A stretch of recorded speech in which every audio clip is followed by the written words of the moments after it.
Coming up on the Get Lean, Eat Clean podcast. Go outside, get movement. I think we in society have created this idea that like when we are working out or moving our body, it needs to be high intensity, which again, I love like lifting weights and I am all for, some high intensity workouts. But just going for a simple walk, my mood is always elevated. I've been spending my evenings out gardening like the last half an hour before I go inside for the evening to retire, completely. And just even doing that, like moving my hands out in the dirt and just being outside. If you can, I know it's not feasible for everyone where they live and stuff, but just if you can get outside and get that fresh air, that movement, connecting with nature, I think is much more powerful. I really think we have put so much emphasis on diet and exercise when it comes to our health as humans for the last couple decades, which are obviously important. But I think we have really lost track of some of the other really, really important things, which is like, again, connecting with nature and just doing some of those more simple things that I think at our core as humans, we crave and need. Hello, and welcome to the Get Lean, Eat Clean podcast. I'm Brian Grin, and I'm here to give you actionable tips to get your body back to what it once was 5, 10, even 15 years ago. Each week, I'll give you an in-depth interview with a health expert from around the world to cut through the fluff and get you long-term sustainable results. This week, I interview Tara and Natalie. Tara is a fifth-generation dairy farmer, and Natalie owns and operates Cavor Cattle Company. It's a cow-calf operation with a growing registered herd. They are also co-hosts of the popular podcast, Discover Ag. We discuss the importance of how cattle are to our environment, along with the difference between grass-fed and grain-fed beef, debunking the vegan narrative, the value in consuming animal proteins, and their one tip to get your body back to what it once was. Really enjoyed my interview with Tara and Natalie. I know you will too. Thanks so much for listening and enjoy the show. All right, welcome to the Get Lean, Eat Clean podcast. My name is Brian Grin. I have Tara and Natalie on the show. Welcome to the show. Hi, thanks for having us on. Yeah, we're excited to be here. Thanks for coming on, and excited. You guys are podcast hosts, ranchers, dairy farmers. Is that correct? Yes, I'm the dairy farmer, and Natalie is the cattle rancher. Yeah, we wear a couple different hats there, I guess you could say. And how did you guys connect? Classic, millennials. We met online. Natalie is in Nebraska and I'm in New Mexico. So obviously some, thousands of miles between us, but we connected online. We were both, women in ag, sharing about agriculture, opening up like our farms and ranches to the internet. And it was several years back. And so it was a pretty small group of people doing that. And so we connected, just sharing, our journeys, what it was like sharing online. And then our friendship and then ultimately our business kind of grew out of that. Excellent. And the name of your podcast is? It's Discover Ag. It's a once weekly. We're on Thursdays. Okay. And we have a lot of fun over there. Discover Ag. Mm-hmm. And excellent. And so I'm glad to have you on. I mean, I haven't had any ranchers on the show yet. And so maybe perhaps give a little bit of background on how you got into ranching and dairy farming and what sort of brought you into this health space. Yeah, so I'll start. I am a fifth generation dairy farmer. So I actually grew up on my family's dairy in New Mexico. And I got my degree, though, in environmental science. And while I was getting my degree, I ended up meeting and marrying my husband, who is also a fifth generation dairy farmer. And so after getting married, I came back to his family dairy and have spent the last 10 years working as an environmental consultant in the dairy farming space. So essentially helping dairy farmers with, sustainability projects, manure management, soil health, kind of like the back end of the dairy, as I like to joke. Water conservation is another one. And then, as I said, I started sharing online and just opening up, with people about dairy farming. There's a lot of misconceptions out there about, cattle and dairy and their impact on the environment. And so just wanted to be able to share my perspective. And then along the way, met Natalie. And then obviously we started our podcast, Discover Ag. And Natalie is ranching something like a full-time thing? Yeah, more or less, I guess. So like Tara, I grew up in agriculture. I actually grew up in Southwest Montana, a very, very pretty part of the state. Auto cattle ranch there as well. So cattle ranching has been in my, blood, my family for a very, very long time. Like Tara, I ended up getting my degree in something, I guess, outside of agriculture a little bit. I went to school for pharmacy. And so I was practicing pharmacy full time. I was working at a bigger hospital slash clinic in Montana. And I honestly thought that would kind of be what I did. I lived close proximity to our family ranch and I spent a lot of time there, but I never really envisioned like marrying a rancher. I didn't envision living on the ranch. I didn't envision ranching being what it is to me now. And so that obviously changed when I met and married my husband, who was a Nebraska boy, and he was ranching here. And so when we married, I relocated, and that's how I kind of ended up down here in central Nebraska, full circle of ranching again. Up until about 2 years ago, I was working part-time off the ranch. We live pretty rural Nebraska, but the town we're outside of did have a critical access hospital that I worked part-time at. And like Tara said, I too kind of started sharing online, and I got to this kind of pivotal point where I couldn't balance, raising our family, being a wife, a mother, working at the pharmacy, working on the ranch, and then also doing everything I was doing on social media. So I ended up stepping away from pharmacy. I do fill in part-time or as needed. So I still like maintain my credentials and my license. But no, I'm on the ranch full time, but at the same time, I say more or less because I'm not like an employee of our ranch, like a specific job isn't on me every day to fulfill. I have that flexibility to really be with my husband and have our kids out with us as needed, as we want, which is a really beautiful gift that I have. But so I spend my time on the ranch, but it is not like my job, I guess. Got it. Okay. And what have you learned from, I guess, through the years from like getting into ranching and obviously, fifth generation dairy farmer, you've been around, your family's been around for a while. What things have you learned? And like, have you guys had any like sort of like health journeys on yourself that have come through all this? A really good question. I feel like I have been on a health journey the last few years. Just thinking, I think, the more you learn, the more you just take in information and want to like better yourself. And actually, I feel like it started with kind of like mindset work originally, and then turned to like health and what I was like putting in my body.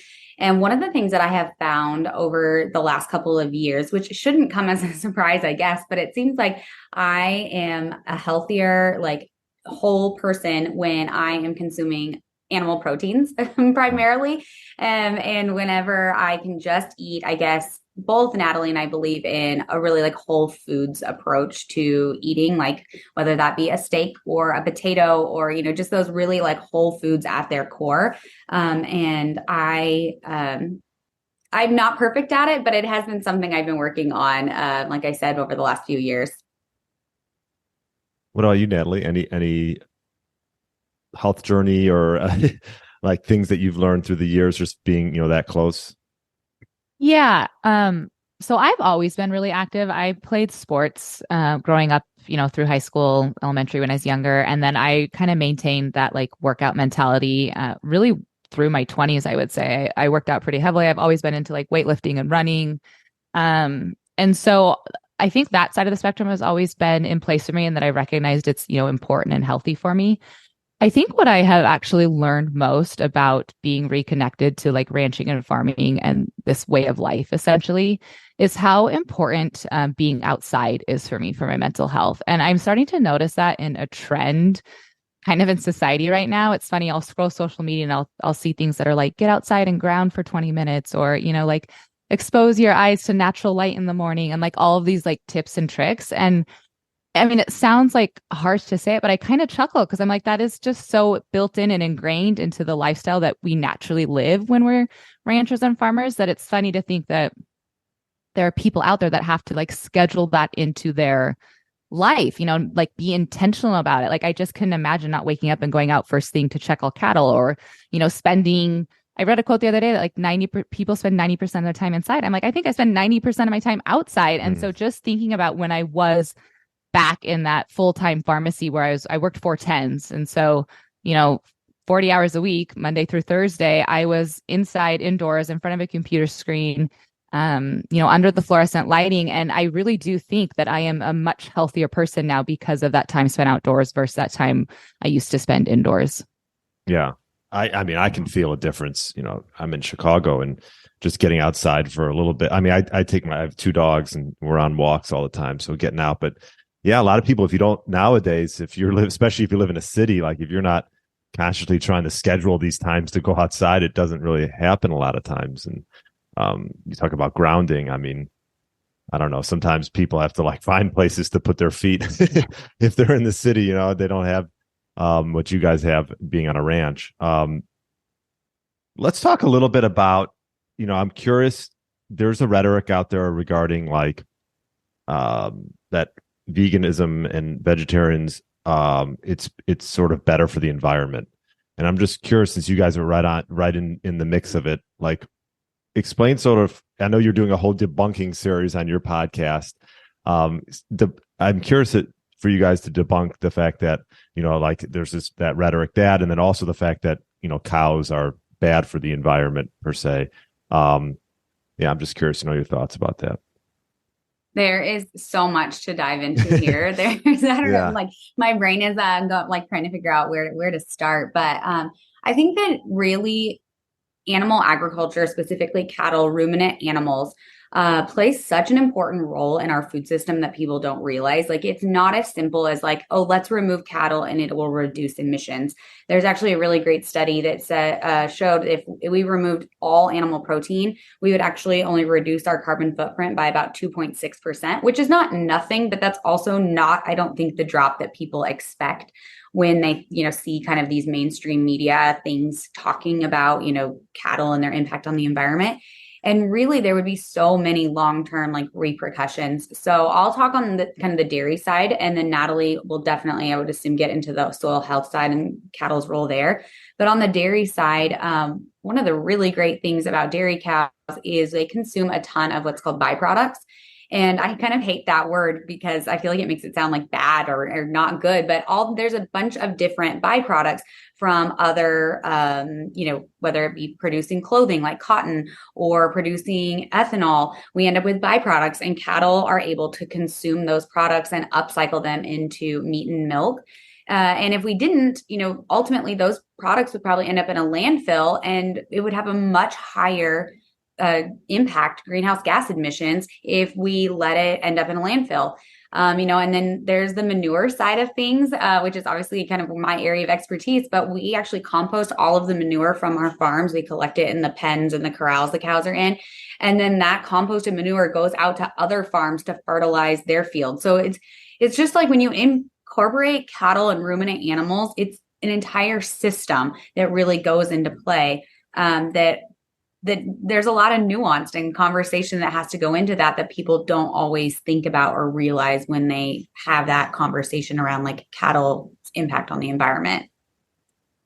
Thank you. Yeah. And Natalie, what is your experience with that? Yeah, so our ranch is in an area known in Nebraska as the Nebraska Sandhills. I'm not sure if anyone listening has ever heard of it, but it is a pretty large territory of our state, and it's one of the world's largest intact ecosystems still. It's beautiful grasslands, a very beautiful country. I always love showing people on my Instagram it because I think there is a, stereotype idea of what, the Nebraska looks like, and it is cornfields and flat, and that is not what, my part of the state is. But the really cool thing about, is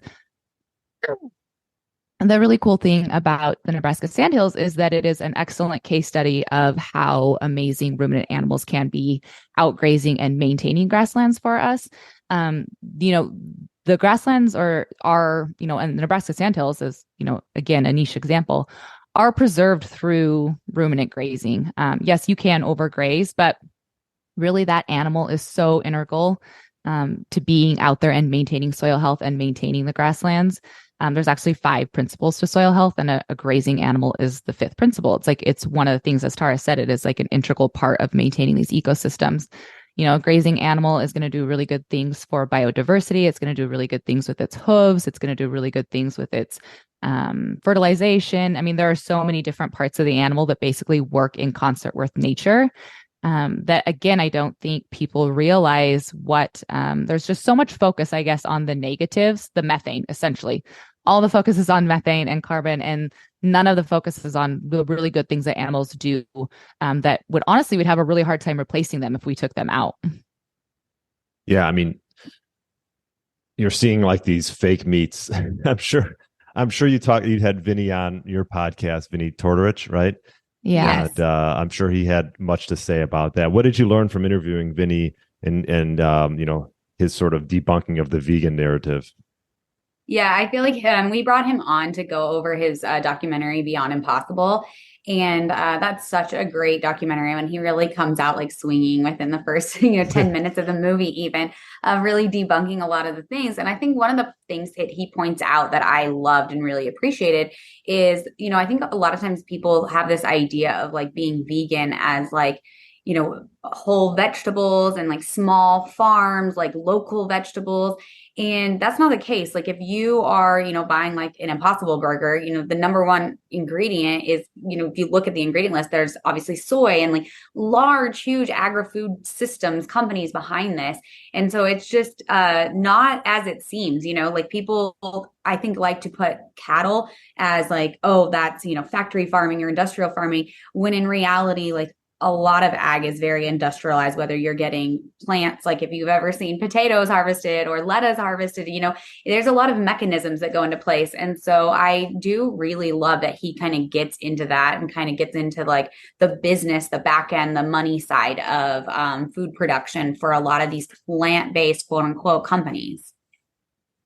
Yeah, for a while I used to. This was years ago, probably 7, 8 years ago. I was like a pescatarian, and I remember like trying to find a good veggie burger, and it was like tough to find, like because like you said, I don't think a lot of people look at the labels, and if you just sort of use common sense and look at a label like the Beyond Meat labels, and like I think one of the first ingredients are like seed oils, I want to say, and then compare that to just like meat where there's one ingredient. Yeah. Right, like it was like when I got my dogs, I think I went to the vet and there's like, you should try this, whatever it was, kibble, and I look at the ingredients and like the first ingredient I gotta say was like corn or something that I'm just like, I don't think dogs are really meant to eat that, like and so a lot of it I think is just like using sort of common sense. But again, I think people, and I'm a big animal lover,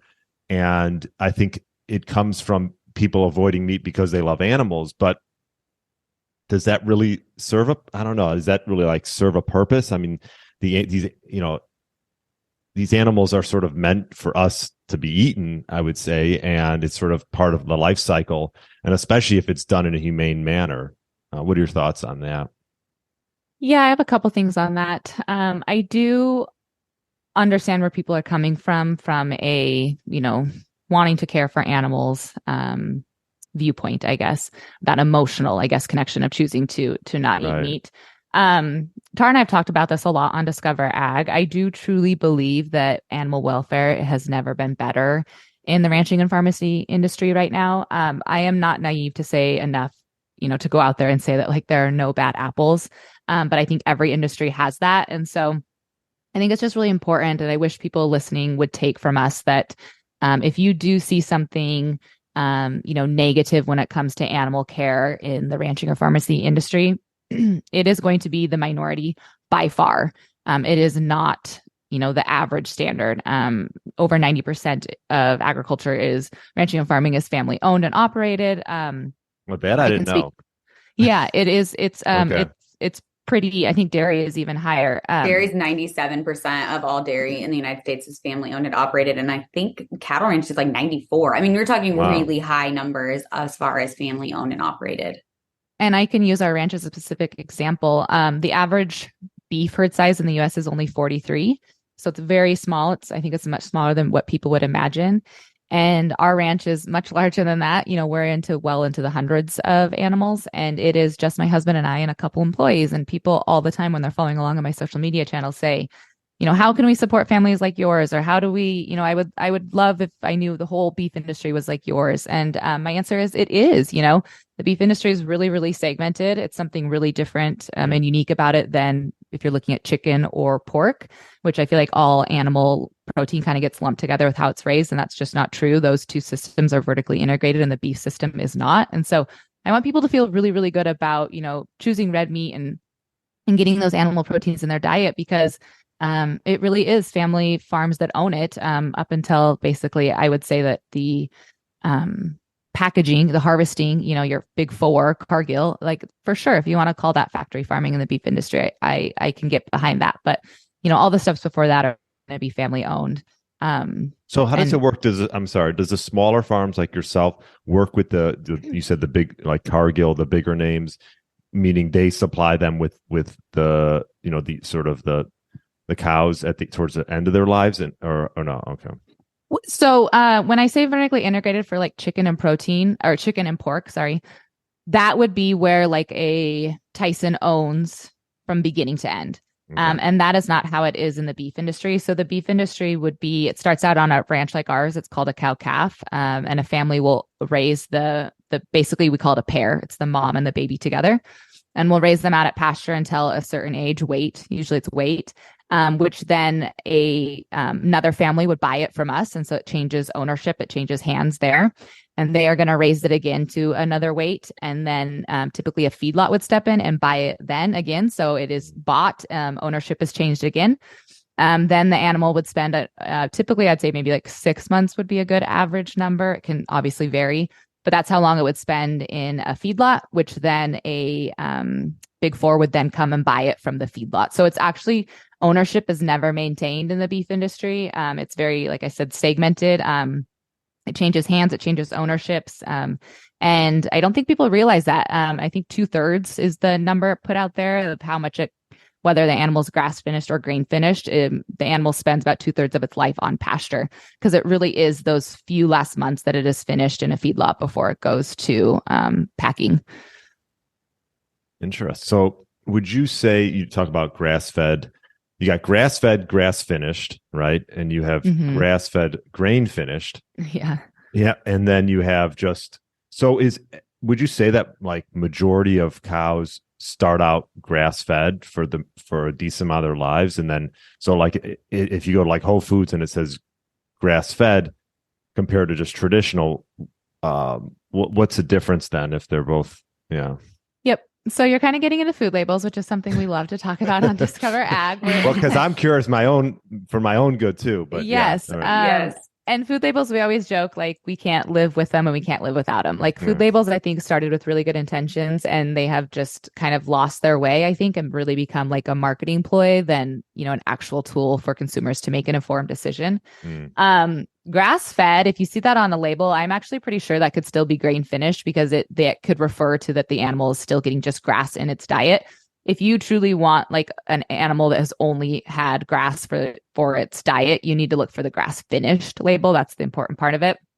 And yes, whether it is grass finished or grain finished, like I said, that calf, that animal starts out on pasture with its mama, and it's getting milk and grass for 2/3 its life until it's sold off to, that next phase where then it's getting introduced other, if you're going conventional grain finished, it's going to get other grains added to its diet. And one thing I guess we can dive into it like a layer even deeper here. I think people assume that that's all the animal is getting. It's just getting like, a boatload of corn and it looks like corn on the cobs. And it's just this like, nasty, not something that an animal should be getting, right? Like not a normal part of their diet. But even when they're a grain finished animal, they're still getting grass and forage and other things. They're just getting grain introduced into it. Usually a nutritionist is going to take over that and they're working with very detailed amounts of, the different forages and the different amounts they want. And typically like what we would feed here for corn, it isn't straight corn, it's actually corn silage. And so it's the whole corn stalk ground up.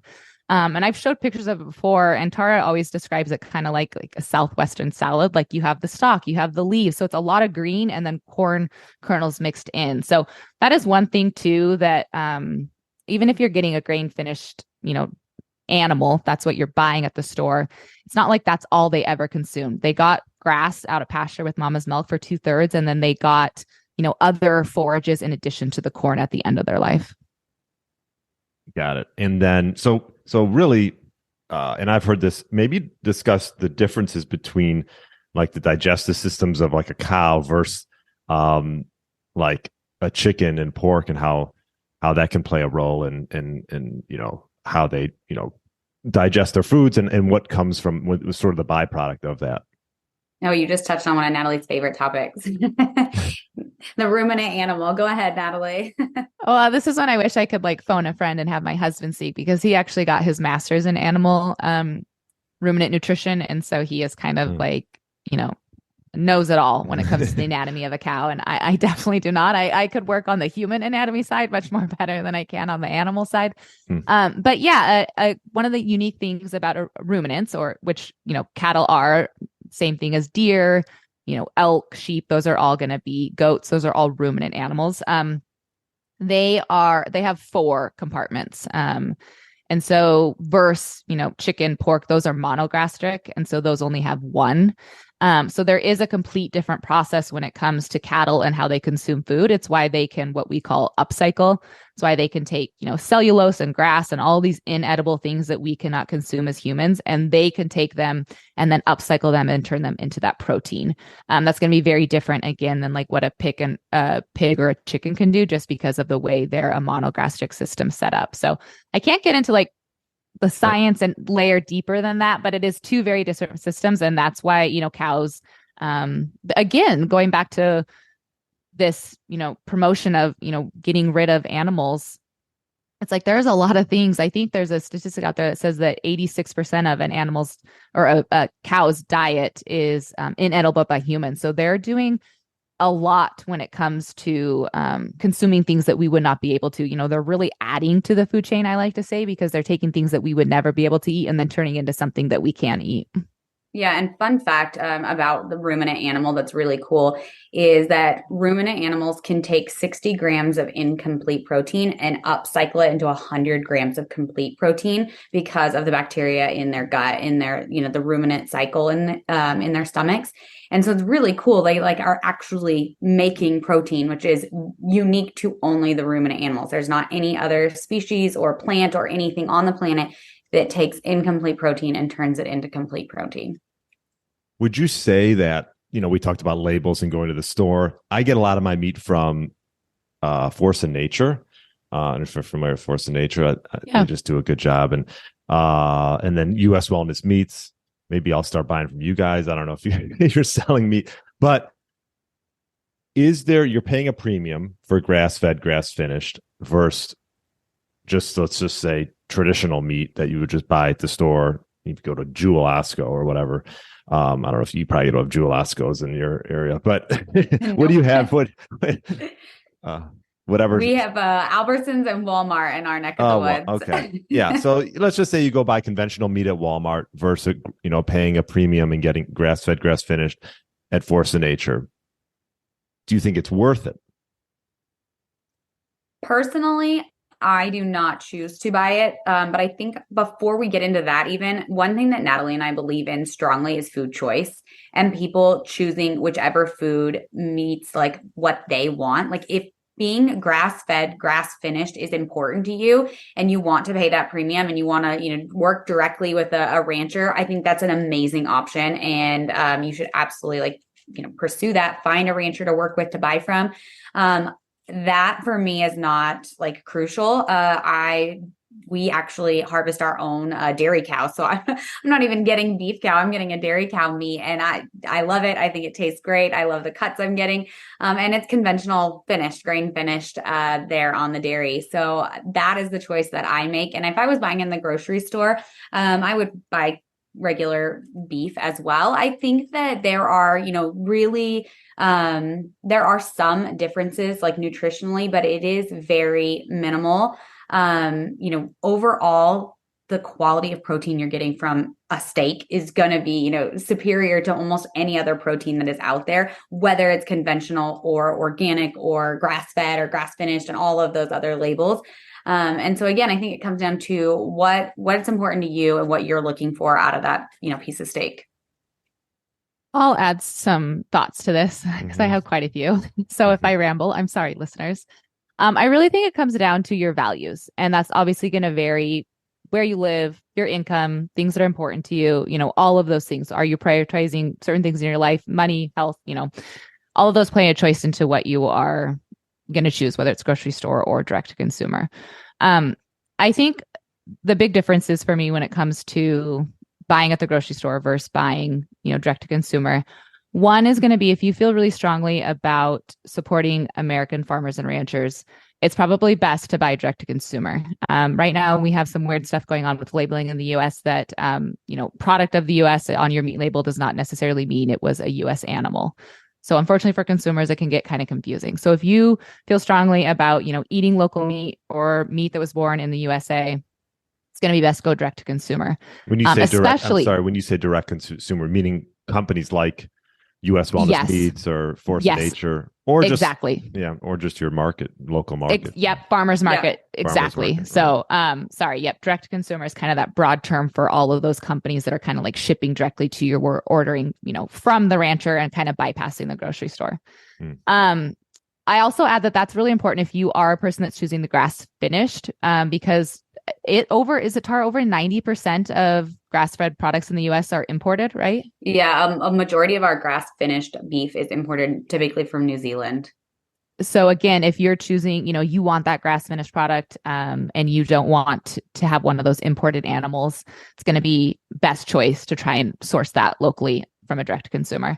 Another big difference, again, depending on where your concerns lie, values, choices, are the ground products. So when you are buying direct to consumer, you are getting a whole animal always. So the ground beef is from one animal, the roast, the steaks, all of that is one animal alone. When it comes to the grocery store, the whole cuts are going to be one animal too. Like you would never meld a steak or meld a roast. But the ground beef is melded. So it's a combination of animals, multiple animals, and oftentimes, again, imported, because we import a lot of our lean meats to get that lower ratio that people want for their hamburger in the grocery store. So if you don't like the idea of a melded animal, you want a whole animal, again, best to go direct to consumer. Obviously, you're paying an increased price, and Tara kind of pointed out that, meat right now is meat. If you are looking just for a healthy, whole animal protein to put in your diet, I believe that you are going to get the same nutritional value from the steak you order at Walmart versus the steak you order direct to consumer. Again, especially because we have the graded system, right? So a prime is prime, choice is choice, select is select. So they are graded. It's probably going to be the same. So I just really think it depends where you want to spend your dollar. I think, if you are living in maybe urban, a very urban setting, and you are a single mom with, not a lot of expendable income for your food, then I would recommend getting whatever you can when it comes to your meat, wherever you can get it. If you want to feel good about supporting, a rancher in your state or a rancher within your area, and you have the means to go direct to consumer, I think that's really great. It makes a big difference to ranches that are doing that. So I always applaud people who choose to go direct to consumer. Okay. I think one thing with the conversation, and just tacking on to what Natalie said, is if it is in your income or your budget that you have to go and buy what's at the grocery store, I want people to know they can still feel really good about that product. Like it is held to high safety standards. Again, a lot of like Natalie's beef goes into the conventional beef supply system. So it's families like Natalie that end up at the grocery store. And so, you get to feel good about no matter what you choose, but it's based on what values you have, as Natalie said. Yeah. I mean, we're getting obviously a little bit nitpicky, and yeah, if you're buying conventional meat, I think that's a good step towards having optimal health, right? Right. Just because of, like you mentioned, the complete protein, a lot of the B vitamins and iron and things like that you're getting from meat. What would you say about chicken and pork? And then we'll get off this topic, because that's a little bit different. They have a different digestive system, right? And so they're eating corn and soy, I'm assuming, for the most part. And then so, like, for example, you are seeing companies like Force of Nature where you can get this sort of chicken and pork from them, and where it's these animals are sort of allowed to roam in their own environment, as opposed to just being fed fed corn and soy. Yeah, so Natalie and I are not in the pork and chicken business, so I feel like we can't speak to this really well. We're obviously, kind of cattle at our core, but it is a different system. It is, Natalie mentioned like the Tyson, like it is different how the entire business structure is set up, and then how, they're fed and how they're able to consume those products. within their monogastric system. And so one of the, I feel like, well, I'm trying to decide which direction I want to go with this. Sorry, my brain's going everywhere. But no, I don't know that I can speak really well, though, to the monogastric system. It's just worth noting that it's different. I will say we buy our chicken from Good Ranchers. They're a direct to consumer. And lots of times this is why I struggle answering some of these questions about where people should buy, because I feel very privileged, right? So as Tara mentioned, we also stock our own freezer with beef that we raise, so I don't have to decide if I want to spend the money to seek out a local rancher or order online for that, or just go to the grocery store. I'm lucky enough that we get to pull an animal that I raised, I know, and that's what we get to feed our family. We actually do the same thing with our pork. There's someone locally that we buy our pork from, and we just harvest a whole animal and that gets thrown in our freezer too. And then I do buy my chicken from Good Ranchers. They are a direct consumer that is 100%, U.S. farms and ranches. They do conventional. They do grain finish, so they're not completely grass finished. So I'll add that because, again, I just struggle telling people where to shop when I feel pretty fortunate that I get to just pluck from my own backyard often. Yeah, that is a nice thing to have. Why don't we touch, and Tara, maybe Tara, maybe this is more your topic, raw dairy. Oh, such a good question. I have before you go, there's a farm like 45 minutes west of where I live, in Illinois that I go to. Haven't been there that recently, but I used to go there every few weeks and get some raw milk and consume it. Just thoughts on that. Yeah. So I'll back up a little and share a little bit about our farm, and then I'll jump into the raw milk. We're a conventional dairy farm, and kind of similar to what Natalie said about the beef sector, the average herd size for dairies is, I think, about 300 cows. So a lot smaller than people think. Our farm is significantly larger than that. Kind of similar to what Natalie said, but it's still like family owned and operated. My backyard is like our close-up pen. And then all of our milk goes into the conventional side of things. I actually was with the plant manager who processes our milk, and it gets turned into cheese, and it is like your basic grocery store cheese, like Walmart brand cheese, is Subway cheeses. So that is where our milk goes. As far as the raw milk side of things, so I actually grew up drinking raw milk until I was about 25. And then when I was pregnant with my first child, I just started deciding it was like time to really research this, dive into this raw milk conversation. I have ultimately decided to switch to conventional milk. I just buy regular whole milk at the grocery store, just whatever is on the shelf, because I did not think that the health benefits of raw milk outweighed just the benefits of milk overall. I am not a believer that raw milk is like the cure all. I think milk in general in your diet is amazing. At the same time, again, I'm going to lean on the food choice that I think people should get to choose what they want. I will caveat that with, though, that when you choose raw milk, there are some increased risk. You want to make sure, that you are working with a farmer, that your bottles are sterilized, that you're consuming the milk, within a certain amount of time frame. Like, it's not going to have the shelf life that conventional pasteurized milk is going to have. And so you need to take all of those things into account when deciding whether raw milk is, right for you or not. I know a lot of people like the raw milk because of the perceived health benefits. But there's been some really great studies out there that kind of debunk some of those, that it's more than just drinking raw milk, that a lot of that is it's like correlation, not causation, that a lot of the benefits that people see with drinking raw milk is actually because a lot of times those people are living on farms. Their outdoor lifestyle goes back to the same thing Natalie was talking about at the beginning. They're grounding, they're in the dirt. There's a lot of other things that usually go with people who consume raw milk. But I, again, believe if you're drinking milk, I'm obviously a dairy farmer, so I'm happy about that, whether it be raw milk or conventional. Tara brings up kind of an interesting point, which we talk about on Discover Ag. And we specifically talked about it in our last two debunking, kind of both with Vinny. And then the episode before him, we debunked Game Changers. And we talked about it then. We brought on our registered dietitian.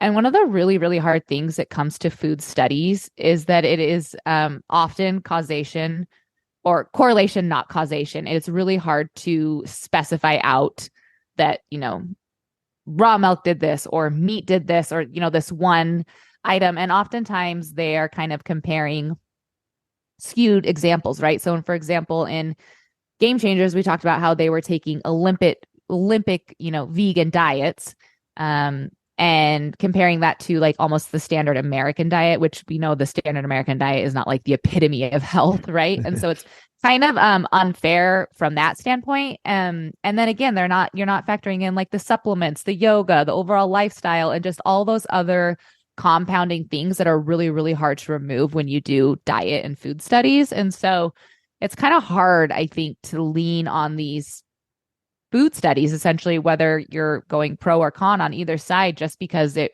really is hard to get like a true scientific food study. Yeah, that's a good point.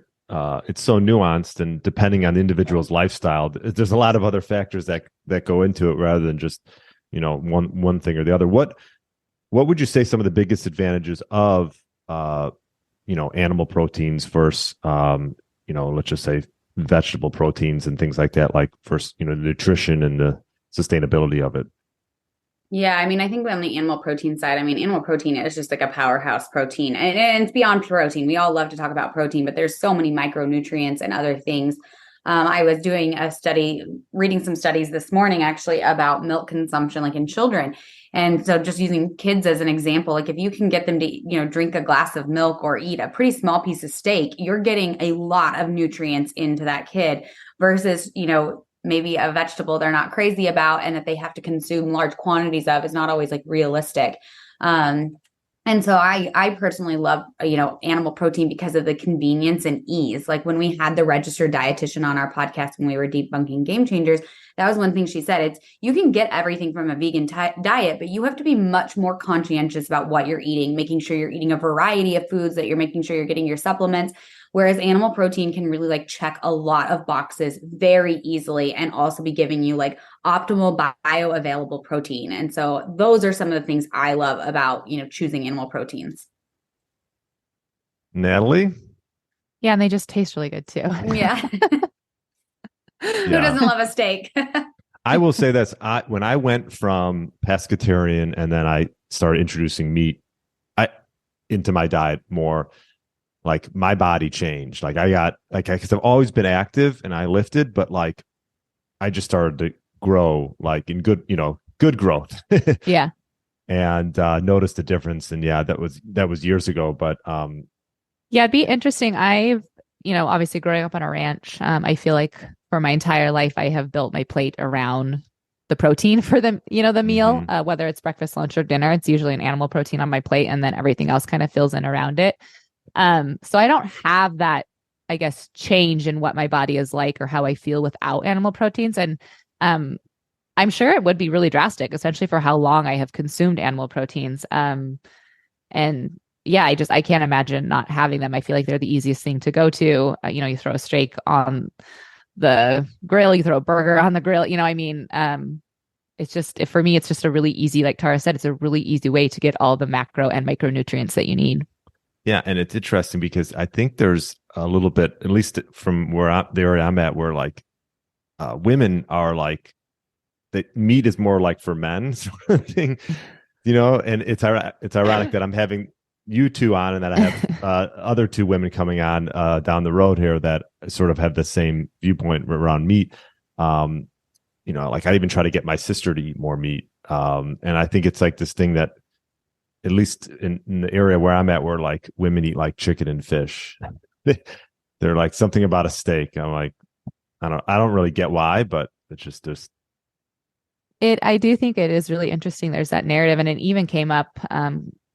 Well, I can't remember now if it was Vinny's film Beyond Impossible or the Game Changers one, but they have, as a society and people who want that narrative of, whether it's removed animal proteins or less animal proteins, I do think they've painted the picture of caveman, barbaric meat men, like bloody, like it's very been depicted throughout society that, the animal proteins are a little bit more gory, dirty, that kind of thing. Whereas like vegetables are pure and whole and goodness and clean and lean and like those things that women want. And yeah, it's definitely, I think, like a lie and a facade, and just kind of been painted. And unfortunately, we've through, several decades have fallen kind of victim to that narrative. And yeah, it's really unfortunate. And it also just, and then I was just thinking about like the sourcing of, and it's good to hear from you guys that with 90 whatever percent are starting off in like a smaller family owned farm and being, at least raised on grass for some of their lives for the cattle. It's like good to hear that because that's something I did not know. And I think what's happening in like, just to pose that, what's happening in like the fish market with the way fish are being farm raised, that's a whole nother podcast episode. Natalie, we're going to say something. Yeah, it's really interesting you bring this up because this month we're doing Cowspiracy, we're debunking it, and then we're highlighting Sacred Cow with Diana Rogers as kind of like the opposite to it. But in August, we're going to be doing Seaspiracy, and I am very, very far removed from, the fish industry, how it is harvested, raised, grown, any of it. Okay. And so I'm very curious because I do have some preconceived notions, and I also watched that film, and there are some things in there that, as a viewer who is removed from that industry, like you yourself and a lot of people are removed from animal agriculture, it's easy to see some of those things and think, oh, wow, gosh, is that really true? I know that the producers of Seaspiracy are the same producers of Cowspiracy, and I know the inaccuracies they did to depict, the cattle and beef and the animal agriculture industry. And so I'm very curious. We're bringing on a guest expert in, sustainable seafood. I'm very, very curious to pick her brain. And I feel like I'm the perfect, example and the perfect case study almost for this debunking because I think I need to hear from the expert because I think it's really easy to twist things, portray things. When you're removed, you don't know what you don't know. So if you see something and you take it for face value, which is what we do a lot in society right now, it's easy to fall victim to a lot of things. And so I'm really, really excited for the Seaspiracy debunking because I think I have some things that need to get corrected up for my own narrative around seafood as well. Now, I've not watched it. So you obviously both have watched it. Yeah, I just watched it. Oh, okay. I've watched it twice. I watched it before, and then I've been watching it again for this debunking. And actually, it's interesting coming back to it and already kind of like knowing where the narrative is going to head. But no, it's going to be a fun one to debunk because there is a lot of good information. Actually, University of Washington came out with like a whole page dedicated to debunking Seaspiracy. And it was really great to see like a university putting a lot of facts, a lot of research, highlighting studies and different things. But I am excited to, like Natalie said, bring on an actual expert because just like you, like one of the most common things we hear is we didn't know that typically beef cattle are raised out on pasture. And so I just wonder how many preconceived notions I have about seafood that I'm going to get corrected on. It'll be great to like have it be on us where we are the people who don't know anything and we're coming in and learning about it. Yeah, I'll have to watch that. I had don't watch it. Don't watch it. Maybe don't watch it. Maybe don't waste your time. I had never watched any of our I've never watched Game Changers. I'd never watched Cowspiracy, and I never watched Seaspiracy. I just kind of had known that they, weren't accurate films and weren't positively portraying, obviously an industry that I am passionate about and love. And so I had never watched any of our negative documentaries. So I was coming into them like very clean for the first time through this debunking series. Okay. I had an individual on who, and he might not be a bad guy to have on during this whole series. He owns a company called Seatopia, and they do farm-raised fish. Cool. But they do farm-raised fish, and they feed the fish the species-appropriate food. Yeah. So, and it's like sushi grade. It's unbelievable fish. Yeah. And I think, yeah. So anyways, his name, I'm drawing a blank on, but I'll have to scroll back and look on your podcast. Yeah, take a look and let me know. Yeah, we will have to listen. Yeah. All right. Well, this was great, guys. Is there anything else that we missed? And so typically I like to ask my guests, like what one tip would you give individuals who are maybe looking to get their health or their bodies back to what it once was 5, 10, 15 years ago? What one tip would you give those individuals? So I mentioned I've been kind of on my own health journey, and my goal that I have set is to get 30 grams of protein at each meal. So 3 times a day. And I will say when I hit that goal, I feel full, I feel great, I feel energy like level. And so that has been my tip as far as my health journey that I have just found a ton of value in. And fairly easy to do with animal protein. This morning I had a Core Power, so a milk-based protein beverage. And then at lunch, I'll have, I think, some ground beef and then probably a steak for dinner. But that has really been a game changer for me. Mine is going to be what I said at the beginning, but go outside, get movement. I think we in society have created this idea that like when we are working out or moving our body, it needs to be high intensity, which again, I love like lifting weights and I'm all for, some high intensity workouts. But just going for a simple walk, my mood is always elevated. I've been spending my evenings out gardening like the last half an hour before I go inside for the evening to retire, completely. And just even doing that, like moving my hands out in the dirt and just being outside. If you can, I know it's not feasible for everyone where they live and stuff, but, just if you can get outside and get that fresh air, that movement, connecting, with nature, I think is much more powerful. I really think we have put so much emphasis on diet and exercise, when it comes to our health as humans for the last couple decades, which are obviously important. But I think we have really lost track of some of the other really, really important things, which is like, again, connecting with nature and just doing some of those more simple things that I think at our core as humans, we crave and need. Yeah, love that. Yeah, I mean, yesterday we've had such nice weather here. I did like an outside workout. And it's like nice to do that because half the time I'm in a cold gym, in the winter. So get outside and do some type of workout. It doesn't have to, like you said, it could just be going for a walk, but helps with sleep too. You talk about a foundational thing with health. Well, this was great. So best place, Discover Ag is your podcast. I'm definitely going to start listening to it because I like how you guys are doing these debunkings. And where else can we find you? I'll also leave links in the show notes too, but Instagram, you guys are both on Instagram. Yep, you can find us both on Instagram, just our names. So at Tara Vanderdusen for me and at Natalie Kovark for Natalie. And then, if you are listening to this and you like podcasts, obviously Discover Ag. We cover, top trending news pieces in the ag and food space. So if you see, a headline or a news article that's about food or ag, we actually collect a lot of articles from our listeners. They'll send them into us so we can kind of see what topics people want us to cover. And then we kind of deep dive them and go back and forth. We bring on experts if we need to, as we talked about with a registered dietitian and Vinny and others. And so we have some really great, fun conversations over there. Excellent. And your website, do you have a website for both of you guys? Yeah, but I think our social is probably the best. Just head to our socials. Go to the socials. Okay. Yeah, podcasts are the socials. I feel like that's kind of where we spend most of our time. Yeah. Awesome. Well, thank you so much for coming on. I appreciate dropping all the knowledge, and we will check you out. I'll leave links in the show notes, and appreciate you guys coming on. Awesome. Thanks so much. It's a lot of fun. Thanks for having us. Thanks for listening to the Get Lean, Eat Clean podcast. I understand there are millions of other podcasts out there, and you've chosen to listen to mine, and I appreciate that. Check out the show notes at briangrin.com for everything that was mentioned in this episode.